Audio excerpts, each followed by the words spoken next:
tabrakan. Harusnya innalillahi wa inna ilaihi rajiun. Tapi di situ ingat Gufron, malaikatnya wedi. Hei, aduh santrinya Gufron balik lagi ke tempatnya. Allahumma shalli Muhammad. Asli itu, betul atau tidak? Gufron dilawan. Ini orangnya. Kemarin anak-anak tabrakan. Jelas sudah Gufron ini mengolok-olok agamanya sendiri dengan membangun citranya seperti itu. Ada yang nonton dan ada yang berkumpul hanya sekedar untuk mendengarkan cerita Gufron yang aneh-aneh dan luar biasa. Teringat saya dengan kisah Syekh Abdul Qadir Jailani yang merampas keranjang nyawa orang-orang yang dicabut oleh malaikat Israel pada hari itu. Dan ada seorang pemuda di mana mamanya menangis karena subuh tadi nyawanya diambil oleh malaikat.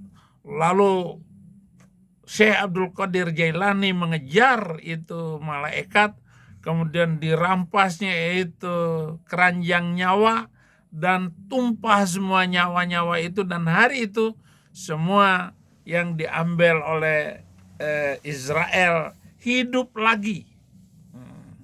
Itu salah satu karomahnya Syekh Abdul Qadir Jailani yang diceritakan di dalam kitab manakibnya. Orang Muhammadiyah tentu saja tidak percaya dengan itu. Orang Muhammadiyah, saya sebagai kader Muhammadiyah, semua orang Muhammadiyah tidak percaya dengan omongan Gufron ataupun cerita Abdul Qadir Jailani.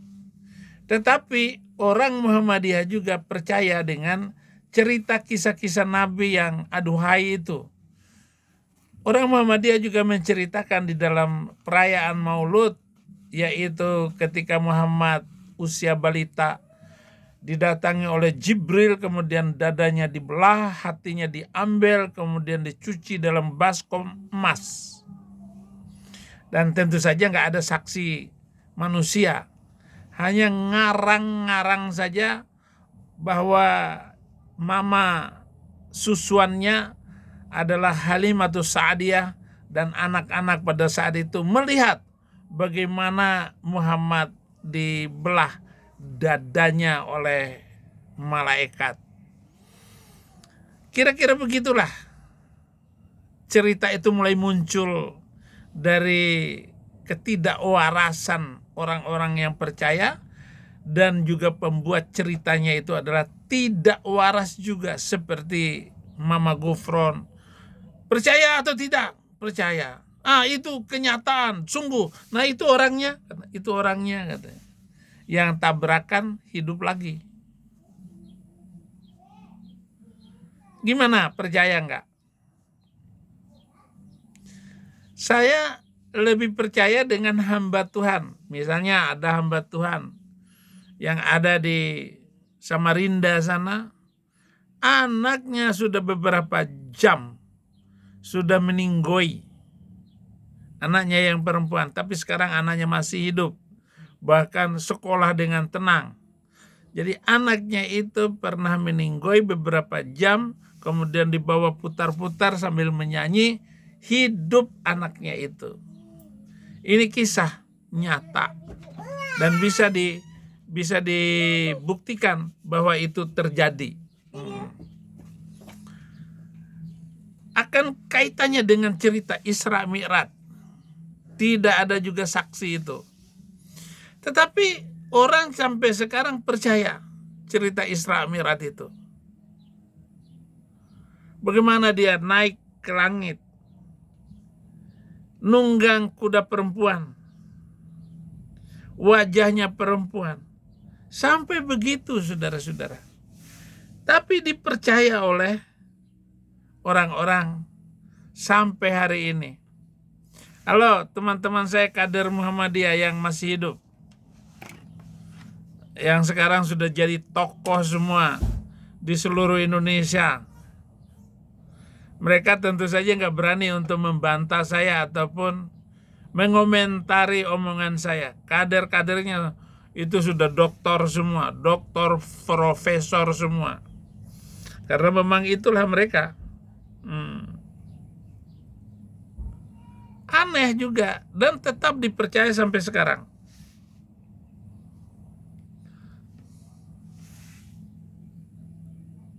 Menentang dia. Tokoh-tokohnya NU yang menentang dia. Ini bahasa apa iki? Karena Mama Gufron ini bukan cuma orang Muhammadiyah yang menentang dia. Orang NU menentang dia. Tokoh-tokohnya NU yang menentang dia. Ini bahasa apa iki? Am indahumul ghaibu fahum yaktubun. Atau jangan-jangan mereka itu yang menolak dakwahmu, mereka punya ilmu tentang gaib. Maksudnya gaib di sini apa? Seakan-akan mereka punya jaminan bakal selamat dari api neraka. Fahum yaktubun. Akhirnya mereka ngarang-ngarang sendiri. Nah, ini masalah ini. Ini yang pengarang bahasa Suryani jadi tokoh. Inna maqali rahmatan fa Allahu. Tapi kalau bahasa Suryani, kalau bahasa Semut, Gufron. Jadi menyesuaikan bentuknya, makhluknya kecil tambah cilik suara nih. Semut. Ada lagi bahasa kala jengking. Jadi tokoh nasional. Bayangin, kita ini mau dibawa kemana? Dan itu jamaah, kalau kita mau jujur, itu melecehkan agama Islam. Kalau mau jujur. Karena Mama Gufron ini bukan cuma orang Muhammadiyah yang menentang dia. Orang NU menentang. Iya, luar biasa saudara-saudara. Ini fenomena.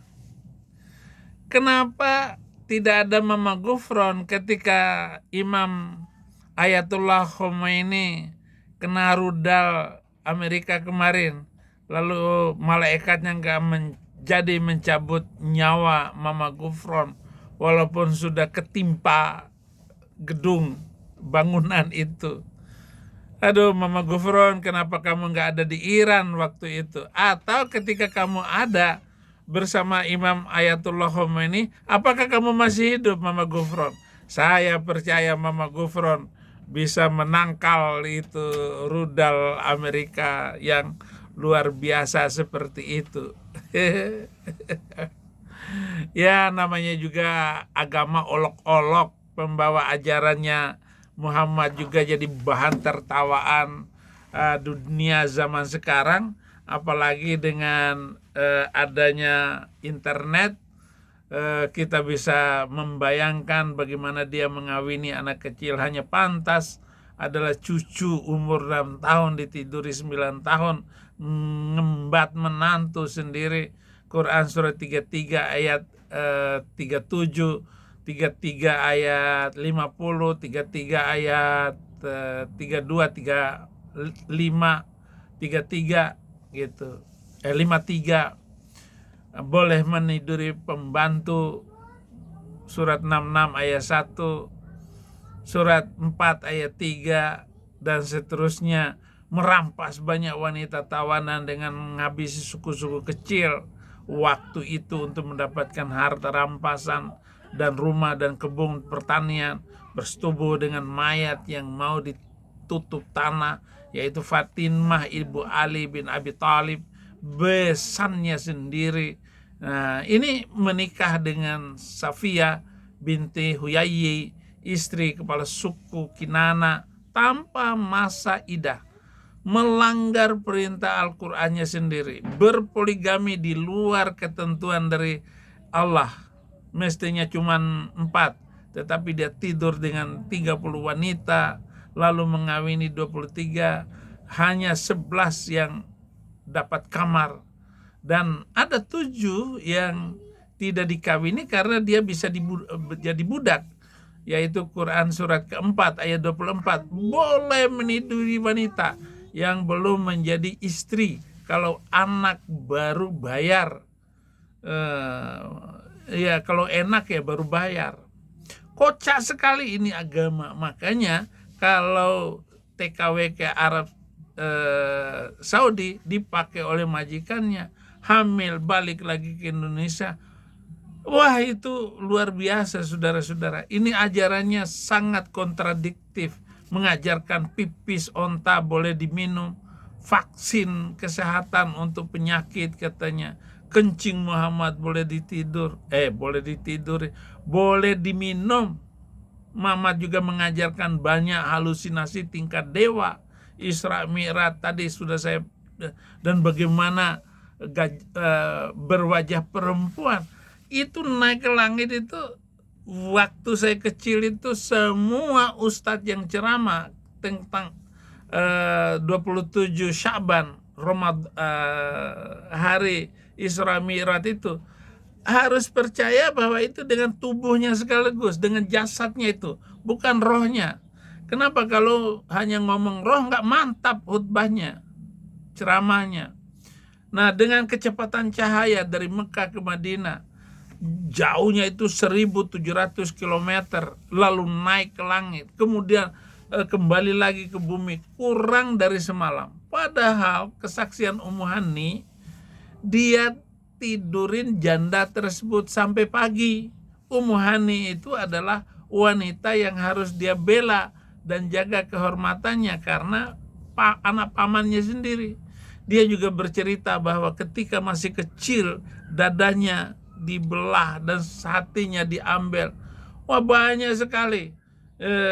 Dia berhalusinasi lewat kubur. Ada 3 kuburan. Dia bilang dia sedang disiksa dalam kubur oleh malaikat karena kencing tidak bersih waktu cebok. Jadi mengajarkan siksaan kubur. Tidak ada siksaan kubur dalam Kristen. Nggak ada itu. Bagaimana pula orang sudah bertahun-tahun masih disiksa. Teganian itu malaikat. Udah jelas orang mati masih disiksa. Goblok itu malaikat. Tidak ada agama yang mengajarkan kebencian kepada agama sebelumnya selain Islam, dengan mengatakan bahwa Yahudi dan Kristen itu masuk neraka selama-lamanya, dan mengatakan bahwa orang lain yang tidak masuk Islam musuh utama dan mereka harus Islam agar harta dan nyawanya tidak diganggu oleh Islam. Membuat kategori manusia bermacam-macam, muslim, kafir, munafik, dan seterusnya. Selain Islam, neraka. Dan terbukti bahwa Islam itu dengan Kristen musuhan, Islam dengan Yahudi musuhan, Islam dengan Hindu musuh. Dan sejarahnya tidak bisa ditutup-tutupi. Islam dengan Batak dibantai oleh Imam Bonjol. Islam dengan Buddha, semuanya, seluruh agama. Bahkan Islam dengan Islam musuhan. Contoh Sunni dan Syiah sekarang ini. Dan bagaimana orang-orang di Syria itu bergembira atas meninggalnya Khomeini. Bahkan permusuhan abadi telah ditetapkan oleh masing-masing pihak. Tidak ada agama yang mengajarkan boleh memerangi atas nama agama, atas nama bangsa, ataupun apapun itu. Satu-satunya Nabi buta huruf, ya itu dia. Dan satu-satunya Nabi yang plagiat seluruh ajaran dari pagan, mengubah haji menjadi ibadah dalam Islam. Mutar-mutar batu hitam, lempar setan pakai batu, yang tidak pernah diajarkan oleh Nabi sebelumnya. Lempar, tapi dia ngebomin itu gereja. Udah berapa korban. Oleh karena itu, adik-adik saya yang murtadin, cobalah bersikap baik untuk menghadapi ini semua. Dengarin, kirimin video-video saya. Ajaran lawak-lawak seperti minum kencing onta, bunuh cicak dapat pahala, masuk surga, cebok pakai 3 batu, boleh berbohong dalam 3 hal, batal wudhu karena sentuhan dengan wanita, wanita tidak boleh jadi imam dan jadi khotib, dan itu semua Muhammad yang menentukan. Masih banyak lagi ajaran aneh seperti Islam itu. Nah, praktik Muhammad sebagai nabi sangat rendah etika dan moral, padahal katanya adalah teladan. Sungguh di dalam Muhammad itu ada teladan yang baik untuk umat. Sangat bertentangan dengan kebenaran firman Alkitab terdahulu. Menikahi, banyak sekali saudara-saudara. dan meniduri bibinya sendiri, adik dari Aminah. Wah, banyak sekali saudara-saudara. Bagaimana hal ini bisa terjadi? Dan banyak ayat Al-Quran melawan kehidupan wajar. 300 ayat malapetaka. Saya sudah minta untuk dihapuskan. 27 kali menjadi panglima dalam peperangan, memunculkan kebencian atas nama agama dan melahirkan teror sepanjang masa. Bahkan dialah pencipta pembunuhan berantai sampai hari ini. Dialah yang menciptakan konsepnya itu, padahal dia buta huruf. Menciptakan mengambil nyawa orang lain karena beda agama. Dan seterusnya, menghina orang Yahudi dan Kristen dan agama lain dengan mengatakan hewan, monyet, dan seburuk-buruknya makhluk.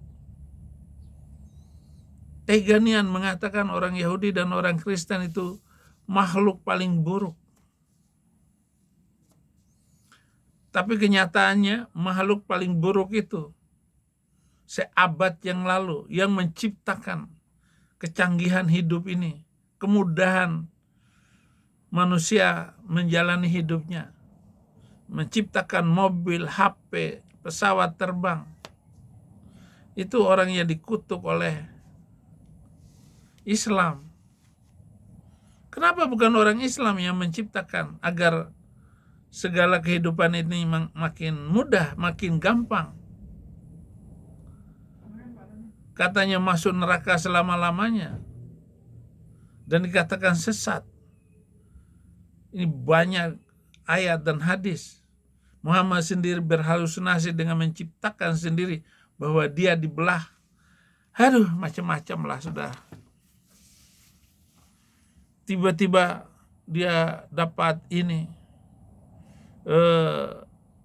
sutra hijau wajah Aisyah yang harus dia kawinin. Padahal sebenarnya teorinya begini, karena seluruh wanita yang dia tiduri itu sudah dipakai orang, maka dia memelihara Aisyah ini sampai dia mendapatkan keperawanannya.